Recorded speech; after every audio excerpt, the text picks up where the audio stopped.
샬롬, 2022년 8월 5일 금요일입니다. 기도하겠습니다. 주님, 오늘도 말씀으로 이 하루를 열게 하심을 감사드립니다. 사랑하는 주님, 오늘 하루 우리들이 마음속으로 그리는 하나님께 만족하지 않게 하소서.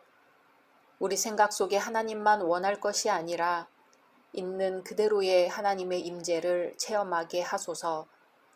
예수님의 이름으로 기도드립니다. 아멘.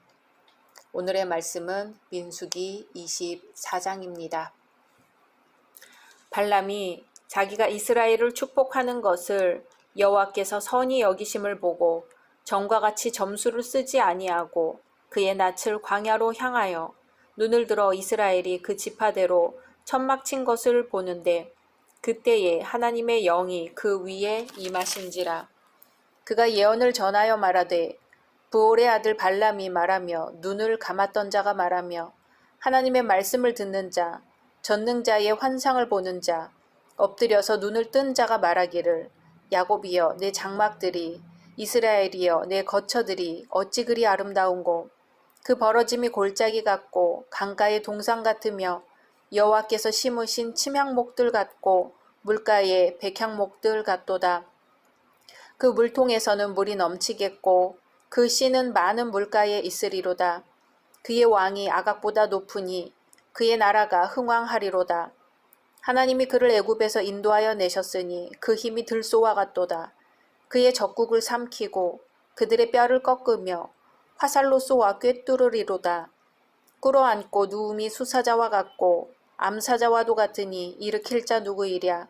너를 축복하는 자마다 복을 받을 것이요 너를 저주하는 자마다 저주를 받을지로다. 발락이 발람에게 노하여 손뼉을 치며 말하되 내가 그대를 부른 것은 내 원수를 저주하라는 것이오늘 그대가 이같이 3번 그들을 축복하였도다. 그러므로 그대는 이제 그대의 곳으로 달아나라. 내가 그대를 높여 심히 존귀하게 하기로 뜻하였더니 여호와께서 그대를 막아 존귀하지 못하게 하셨도다. 발람이 발락에게 이르되 당신이 내게 보낸 사신들에게 내가 말하여 이르지 아니하였나이까. 가령 발락이 그 집에 가득한 은금을 내게 줄지라도 나는 여호와의 말씀을 어기고 선악간에 내 마음대로 행하지 못하고 여호와께서 말씀하신 대로 말하리라 하지 아니하였나이까. 이제 나는 내 백성에게로 돌아가거니와 들으소서. 내가 이 백성이 후일에 당신의 백성에게 어떻게 할지를 당신에게 말하리이다 하고 예언하여 이르기를 부올의 아들 발람이 말하며 눈을 감았던 자가 말하며 하나님의 말씀을 듣는 자가 말하며 지극히 높으신 자의 지식을 아는 자 전능자의 환상을 보는 자 엎드려서 눈을 뜬 자가 말하기를 내가 그를 보아도 이때의 일이 아니며 내가 그를 바라보아도 가까운 일이 아니로다. 한 별이 야곱에게서 나오며 한 규가 이스라엘에게서 일어나서 모압을 이쪽에서 저쪽까지 쳐서 무찌르고 또 셋의 자식들을 다 멸하리로다. 그의 원수 에돔은 그들의 유산이 되며 그의 원수 세일도 그들의 유산이 되고 그와 동시에 이스라엘은 용감히 행동하리로다. 주권자가 야곱에게서 나서 남은 자들을 그 성읍에서 멸절하리로다 하고 또 아말렉을 바라보며 예언하여 이르기를 아말렉은 민족들의 으뜸이나 그의 종말은 멸망에 이르리로다 하고 또 겐 족속을 바라보며 예언하여 이르기를 내 거처가 견고하고 내 보금자리는 바위에 있도다. 그러나 가인이 쇠약하리니 나중에는 아수르의 포로가 되리로다 하고 또 예언하여 이르기를 슬프다. 하나님이 이 일을 행하시리니 그때에 살 자가 누구이랴. 기띔 해변에서 배들이 와서 아수르를 학대하며 에벨을 괴롭힐 것이나 그도 멸망하리로다 하고 발람이 일어나 자기 곳으로 돌아가고 발락도 자기 길로 갔더라. 아멘. 모압 왕 발락의 3번째 제의를 받은 발람은 자기가 이스라엘을 저주할 수 없음을 알고 전과 같이 사술을 쓰지 않았다고 기록하고 있습니다. 발람은 사술들을 행하여 신의 계시를 받기 위해 발락과 떨어져 혼자 은밀한 곳으로 가지 않았음을 뜻합니다. 곧 전과 같이 자신의 사술이 더 이상 효력이 없음을 알게 된 것이지요. 발람은 2차례 경험을 통해 인위적인 술법들이 하나님 앞에서는 무가치하다는 사실을 깨닫고 자신의 의지에 따른 아무런 행동도 취하지 않습니다. 발람이 하나님의 뜻을 알고도 발락의 청을 거절하지 못하고 3번이나 계속해서 단을 쌓은 것은 두 마음을 품었기 때문이지요. 결국 그는 하나님께 굴복하여 단을 쌓고도 사술을 행하지 않고 이스라엘을 향하여 장엄한 축복의 말들을 쏟아내게 됩니다. 이제 발람은 사술들을 행하기 위해 은밀한 장소로 가지 않고 대신 광야로 낯을 향합니다.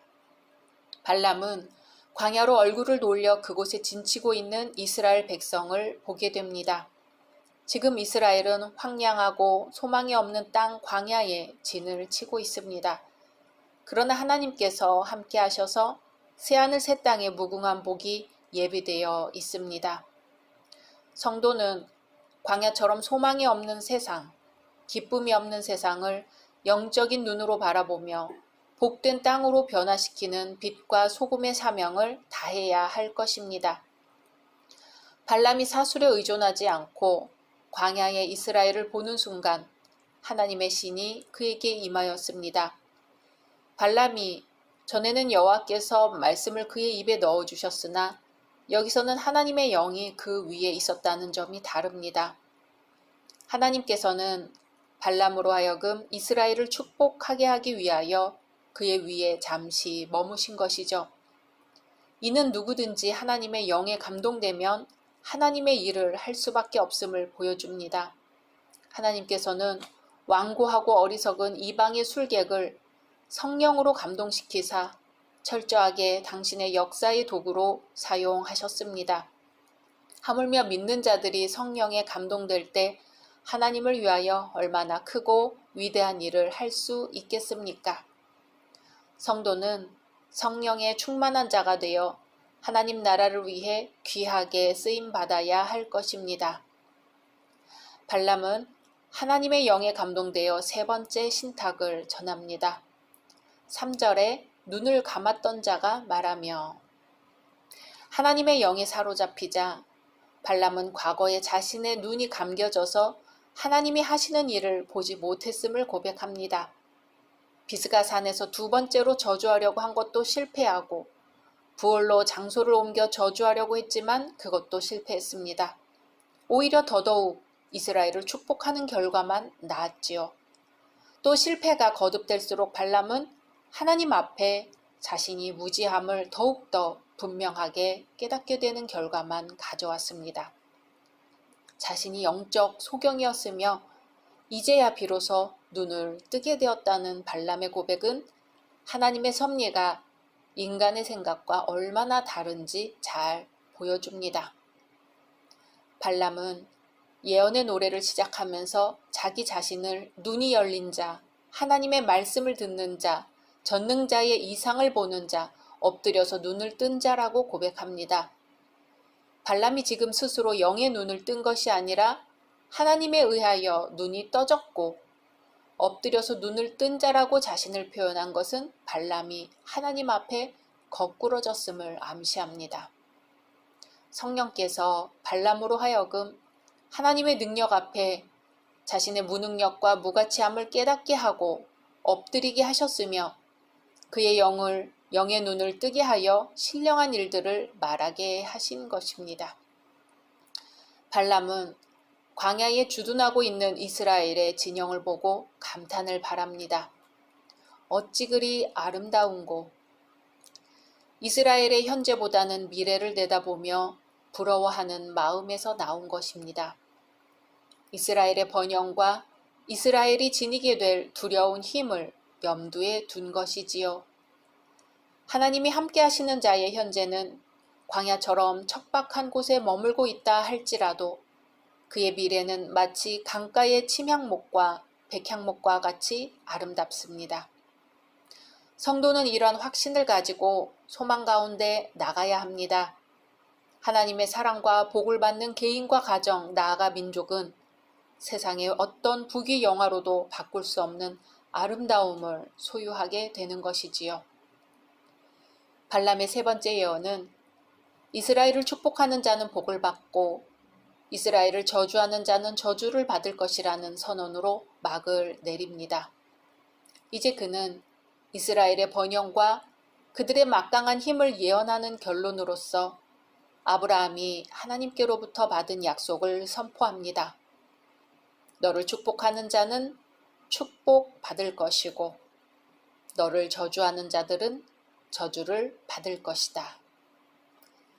하나님은 아브라함으로 하여금 큰 민족이 되게 하겠다고 약속하셨지요. 그 약속은 이스라엘 역사 안에서 그대로 반복 성취되었습니다. 하나님께서 복을 내려주신 자를 끝까지 보호하시겠다는 확실한 약속입니다. 그러나 택한 백성으로서의 특권에 머물러 있어서는 안 될 것입니다. 받은 복을 나누어 주고 선을 행함으로써 하나님의 영광을 높이 드러내는 삶을 살아야 할 것입니다. 세 번째 예언이 끝나자 모압 왕 발락은 매우 노하여 손뼉을 쳤습니다. 분노나 슬픔에 못 이겨 손뼉을 쳤다는 의미입니다. 발락은 세 번이나 이스라엘을 저주해달라고 간청했지만 발람은 이스라엘을 축복했습니다. 손뼉을 치는 행위는 단순한 불만을 넘어 매우 분노했음을 말해줍니다. 이제 발락과 발람은 더 이상 협력할 수 없는 지경에 이르렀고 결국 둘은 결별하게 됩니다. 발람은 자기 생각을 다 결정해 놓고 새삼스럽게 하나님께 나와서 갈까요 말까요를 물었지요. 하나님은 그런 발람을 순순히 보내시는가 하면 형식뿐인 제사를 막지 않으시고 또 그러한 발람을 하나님은 이스라엘을 축복하는 도구로 사용하십니다. 속이 빤히 보이는 발람의 이기적이고 욕심에 가득 찬 마음을 아셨지만 당장에 벌하지도 않으셨습니다. 왜 그렇게 하나님은 참으셨을까요? 발람으로 하여금 스스로 깨닫게 하고자 하신 것입니다. 하나님은 그를 당장에 치실 수 있었지만 참으셨고, 그래서 결국 발람으로 하여금 자신의 제사가 헛것이었음을, 그리고 이스라엘에 대한 하나님의 책임과 성실을 깨닫게 하신 것이지요. 우리도 때로 이와 같은 실수를 범합니다. 자신의 뜻에 집착한 나머지 하나님의 뜻도 내 뜻과 마찬가지려니 지부해버리고 그것이 바로 하나님으로부터 받은 기도 응답인 양 떠벌립니다. 때로는 자신도 자신에게 속고 있는 경우가 허다하지요. 그러나 참으로 감사한 것은 하나님께서는 우리에게 하나님의 참 뜻을 알게 하시며 굽은 길에서 곧은 길로 다시금 돌이키게 하신다는 사실입니다. 우리의 모든 배움의 결과가 하나님을 알고 하나님을 사랑하고 예수님과 더욱 닮게 되는 것에 이르기를 소망합니다. 각자 말씀 묵상하신 후 주기도문으로 마치겠습니다.